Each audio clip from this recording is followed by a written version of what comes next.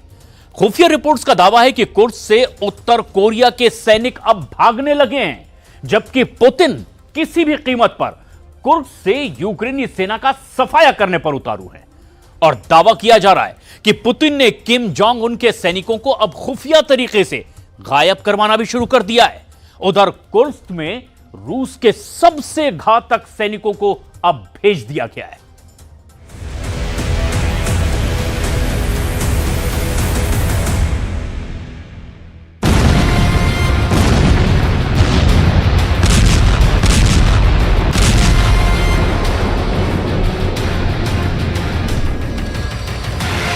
गद्दार निकले कोरियाई सैनिक, पुतिन ने किया कुर्स्क ऑर्डर।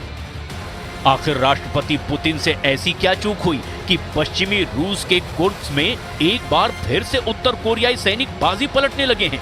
क्या कुर्स्क में मौजूद उत्तर कोरिया के सैनिकों ने रूसी सेना से गद्दारी शुरू कर दी है, या फिर वाकई में किम के सबसे माहिर सैनिक यूक्रेनी सेना का मुकाबला नहीं कर पा रहे? हम आपको लगभग 1080 दिन से चल रहे इस यूक्रेन जंग में 3 ऐसी खबरें दिखाने जा रहे हैं जिससे साबित होता है कि रूस यूक्रेन जंग अब और तेज होने जा रही है। हम आपको यह भी दिखाएंगे कि रूसी सैनिकों ने 24 घंटे के भीतर ही यूक्रेन के दक्षिण पूर्वी जापोरेजिया क्षेत्र में कहां-कहां 400 से ज्यादा जमीनी और हवाई हमले किए हैं। इसके साथ ही उस खुफिया रिपोर्ट के बारे में भी बताएंगे जिसमें दावा किया गया है कि रूसी सेना ने अचानक उत्तर कोरिया के supreme leader Kim Jong Un से कह दिया है कि उनके सैनिक यूक्रेन से लड़ते लड़ते गायब होते जा रहे हैं। देखिए यूक्रेन युद्ध की वो भीषण जंग जिसने जंग के सारे रिकॉर्ड तोड़ दिए। लगभग 12,000 उत्तर कोरियाई सैनिक रूस की तरफ से यूक्रेन पर अक्टूबर 2024 से लगातार भीषण हमले कर रहे हैं। हैरानी की बात तो यह है कि महज 45 दिन में यूक्रेनी सेना को बर्बाद करने वाले रूस और उत्तर कोरिया के सैनिक अचानक 4 महीने बाद यूक्रेन से जंग हारने लगे हैं। दावा तो यहां तक किया जा रहा है कि रूसी सेना को शक है कि उत्तर कोरिया के सैनिक मुख्य मोर्चे से भाग रहे हैं। उत्तर कोरिया के कट्टर दुश्मन दक्षिण कोरिया की खुफिया एजेंसियों का दावा है कि किम जोंग उनके बेहद खतरनाक लड़ाके अचानक युद्ध के मैदान से गायब हो रहे हैं। कोरियाई सैनिकों को रूसी सेना का कवच माना जा रहा था, लेकिन अब अचानक कोरियाई सैनिकों का कवच रूसी सेना के लिए कोड़ बनता जा रहा है। दक्षिण कोरिया की नेशनल इंटेलिजेंस सर्विस यानी कि NIS ने एक जबरदस्त खुफिया रिपोर्ट में उत्तर कोरिया के सैनिकों पर बहुत बड़ा खुलासा कर दिया है। दक्षिण कोरिया की NIS का दावा है कि इस हफ्ते उत्तर कोरिया के सैनिक रूस की तरफ से जंग नहीं कर रहे हैं। दावा तो यहाँ तक किया गया कि पश्चिमी रूस के कुर्स्क इलाके से अचानक रूसी सेना ने अब उत्तर कोरिया के सैनिकों को रहस्यमय तरीके से गायब करना शुरू कर दिया है। दक्षिण कोरिया की खुफिया एजेंसी NIS का यहां तक दावा है कि मध्य जनवरी से अब तक एक भी उत्तर कोरियाई सैनिक रूस की तरफ से जंग नहीं कर रहा है। कुछ रिपोर्ट्स में यहां तक दावा किया गया कि परेड ग्राउंड में चीखने और दहाड़ने वाले उत्तर कोरिया के सैनिक जंग के मैदान में भीगी बिल्ली बन गए हैं, जिसकी वजह से रूसी सैनिक भी बड़ी संख्या में मारे गए हैं। और अब तो हालात ये हो गए हैं कि अहम मोर्चों पर जंग कर रहे उत्तर कोरियाई सैनिकों को ऐसे 270 मोर्चों से हटा दिया गया है। हम आपको ये भी बता दें कि रूसी सेना ने महज 45 दिन में यूक्रेनी सेना से कुर्स्क इलाके का 63% इलाका दोबारा छीन लिया है, लेकिन डरपोक उत्तर कोरिया के सैनिकों की वजह से यूक्रेन ने दोबारा कुर्स्क इलाके पर कब्जे शुरू कर दिए हैं। राष्ट्रपति पुतिन ने भी कुर्स्क को लेकर के बड़े ऑर्डर देने शुरू कर दिए हैं। В соответствии с Конституцией Украины, президент Украины в условиях, даже в условиях военного положения, не имеет права на продление своих полномочий. На продление полномочий имеет право только представительные органы власти, только Рада, то есть парламент страны. А у президента только 5 лет срок. Все, больше ничего. अब आप जरा ये वीडियो देखिए जिसमें यूक्रेनी ड्रोन चुन चुन कर कोरियाई सैनिकों को मार रहे हैं। जान बचाकर भागते कोरियाई सैनिकों को साफ देखा जा सकता है। यूक्रेन इस वीडियो के जरिए दावे कर रहा है कि उत्तर कोरिया के हजारों सैनिकों ने सरेंडर कर दिया है, लेकिन हकीकत में जंग के मैदान में कुछ और ही चल रहा है। सितंबर 2024 से 5 फरवरी 2025 तक यूक्रेनी सेना उत्तर कोरिया के सिर्फ 2 सैनिकों को जंग में जिंदा पकड़ पाई है। वीडियो में आप देख सकते हैं दोनों सैनिक यूक्रेन के एक हॉस्पिटल में लेटे हुए हैं। हालांकि रूस का दावा है कि ये कोरियाई सैनिक नहीं हैं, बल्कि रूसी मूल के कोरियाई सैनिक हैं, यानी उत्तर कोरिया के सैनिक पहले बन चुके हैं। अब पता चला है कि कोरियाई सैनिक पकड़े जाने की स्थिति में खुद को बम धमाकों या फिर गोली से ही उड़ा रहे हैं। इसका खुलासा उत्तर कोरिया के जाने दुश्मन दक्षिण कोरिया की राष्ट्रीय खुफिया सेवा यानी NIS ने किया है। भगोड़े निकले कोरिया के सैनिक, लड़े कम चिल्लाए ज्यादा।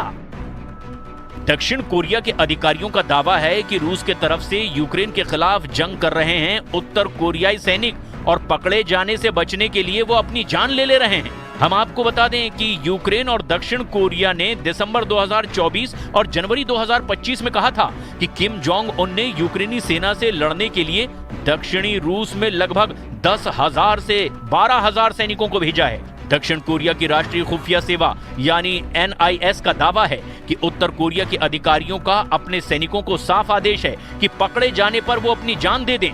दक्षिण कोरिया की NIS का दावा है कि एक उत्तर कोरियाई सैनिक ने पकड़े जाने से बचने के लिए खुद को ग्रेनेड से उड़ाने की कोशिश की और जोर से चिल्लाया, जनरल किम जोंग उन। लेकिन इससे पहले कि वो अपनी जान ले पाता, उसे गोली मार दी गई। जापानी समाचार एजेंसी क्योडो न्यूज ने यूक्रेनी सरकार और दूसरे अधिकारियों के हवाले से कहा है कि सैनिक पकड़े जाने से बचने और पहचाने जाने से बचने के लिए अपने चेहरे के पास ग्रेनेड विस्फोट कर रहे हैं। यूक्रेन के विशेष अभियान बल यानी कि SOF ने युद्ध के मैदान की फुटेज जारी की है। रिपोर्ट्स के दावे के मुताबिक अब तक 4,000 कोरियाई सैनिक मारे गए हैं। हालांकि राष्ट्रपति ज़ेलेंस्की अब भी दावा कर रहे हैं कि कोरिया के सैनिकों का अचानक जंग के मैदान से गायब होना पुतिन की सोची समझी गहरी साजिश है।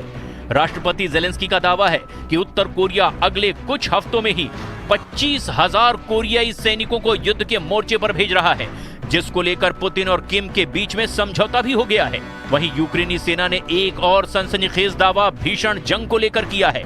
दावा किया गया कि राष्ट्रपति पुतिन ने कुर्स्क को लेकर के बहुत बड़े हमले शुरू करवा दिए हैं।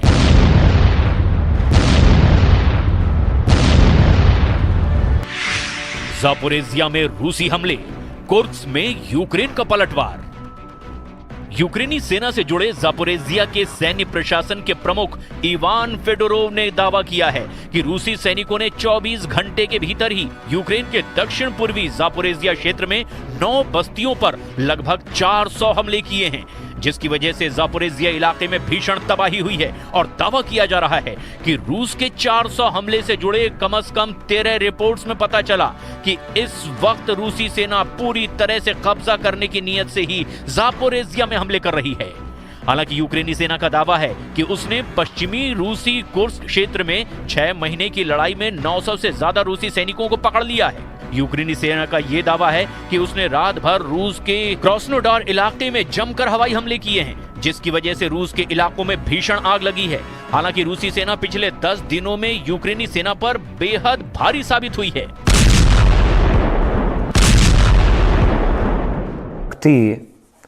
Україну не перемогти, але можна перемогти весь світ. Показати, що він був правий, яким чином, тобто безкарні. अब जो खबरें मिल रही है उसके मुताबिक रूसी सेना ने यूक्रेन के डोनेस्क क्षेत्र में 2 यूरेनी बस्तियों पर कब्जा कर लिया है। सिवरस्क शहर के पास टेरनी और आगे दक्षिण में नेस्कुचने तक रूसी सेना का कब्जा हो चुका है। यहाँ तक कि पूर्वी यूक्रेन शहर पोक्रोवस्क के पास में भी रूसी सेना को जबरदस्त बढ़त मिल चुकी है। जबकि रूस के सीमावर्ती कुर्स्क क्षेत्र में यूक्रेनी पुल हेड को घेरने पर रूसी ऑपरेशन चल रहा है, जिसके तहत रूसी सैनिकों ने यूक्रेन के उत्तरी सुमोय क्षेत्र में प्रवेश किया है। ISW की रिपोर्ट के मुताबिक जनवरी के जियो लोकेटेड फुटेज का हवाला देते हुए कहा कि रूसी सेना ने अंतर्राष्ट्रीय सीमा पार की और सीमा के साथ ही सुमोय शहर के उत्तर में स्थित झुरावका के पश्चिम में आगे बढ़ी है। यूक्रेनी सेना की 67वीं मैकेनाइज्ड इन्फेंट्री ब्रिगेड के वीडियो में रूसी पैदल सेना पर हमले दिखाई दे रहे हैं। रूसी सैनिकों ने कुर्स्क क्षेत्र में सुत्जा शहर के दक्षिण पूर्व में स्थित निकोलायेवो दारिनो के पास में बाईपास करने के लिए यूक्रेन के सुमय क्षेत्र में भीषण हमले किए।